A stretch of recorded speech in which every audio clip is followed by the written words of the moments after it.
大家好，我是田园。今天给大家分享一个韭菜鸡蛋早餐饼做法。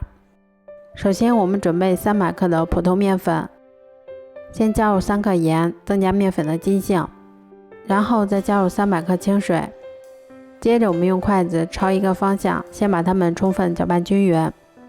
搅匀后，我们再加入240克的清水，然后用筷子把它们搅拌成像这种可以流动的面糊就可以啦。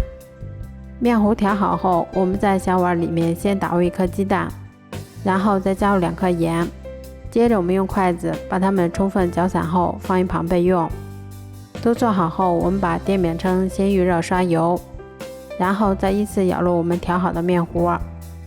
舀入面糊后，我们用刮板先给它摊成小薄饼的形状，然后再把我们搅散的鸡蛋液也加进来。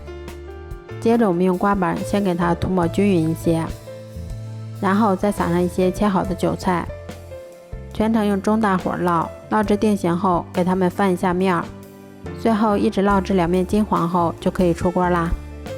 这样做出的韭菜鸡蛋早餐饼吃起来非常的营养美味，而且做法也非常的简单快速。如果喜欢的话就试试吧，喜欢我的视频就关注我吧，谢谢您的支持。